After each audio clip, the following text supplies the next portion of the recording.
आज की कहानी का शीर्षक समय का चक्र। गांव के बाहर एक पुराना पीपल का पेड़ था। लोग कहते थे ये पेड़ समय से बातें करता है। कोई नहीं जानता था कि इसका मतलब क्या है, लेकिन शाम ढलते ही उस पेड़ के पास बैठने से लोग कतराते थे। वहीं उसी गांव में रहता था आरव, एक सामान्य सा युवक, पर मन में असामान्य प्रश्नों का बोझ लिए। आरव को हमेशा एक ही सवाल परेशान करता था, अगर सब कुछ समय के साथ बदल जाता है तो इंसान इतना बेचैन क्यों रहता है।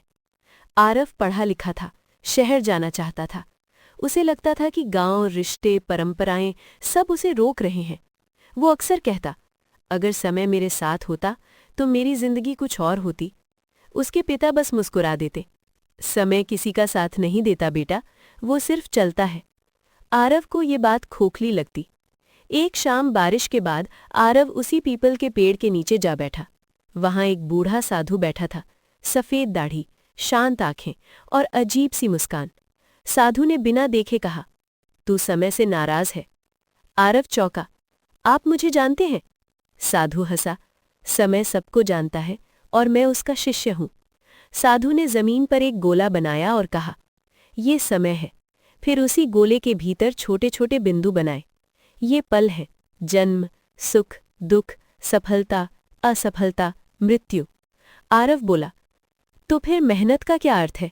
साधु ने उत्तर दिया, मेहनत बीज है, फल समय तय करता है। आरव की आंखों में आंसू भर आए। उसने कहा, मैंने बहुत खोया है, माँ, प्यार, अवसर। साधु ने धीरे से कहा, तू समय को दोष देता है, पर उसने तुझे आज तक जिंदा रखा है।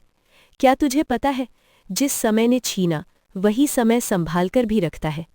साधु ने एक सूखा पत्ता उठाया। ये कभी हरा था, फिर पीला हुआ, फिर गिरा। क्या ये हार गया? आरव चुप रहा।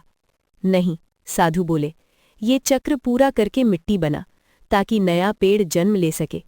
साधु ने कहा, जो समय से लड़ता है वो थकता है, जो समय को समझता है वो बहता है। आरव को पहली बार लगा, शायद उसकी बेचैनी इसलिए थी क्योंकि वो हर चीज को रोकना चाहता था। अगली सुबह पीपल के नीचे कोई नहीं था, सिर्फ जमीन पर एक वाक्य लिखा था, समय का चक्र तुम्हें कुचलने नहीं, तराशने आता है। आरव ने शहर जाने का निर्णय बदला नहीं, पर उसका नजरिया बदल गया। सालों बाद आरव सफल हुआ, पर अब वो समय को कोसता नहीं था।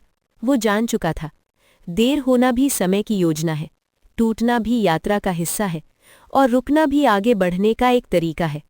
समय दुश्मन नहीं है, वो वही गुरु है जो बिना बोहे सिखाता है, बिना छुए बदल देता है और बिना रुके चलता रहता है। जो समय को समझ गया वो जीवन को समझ गया।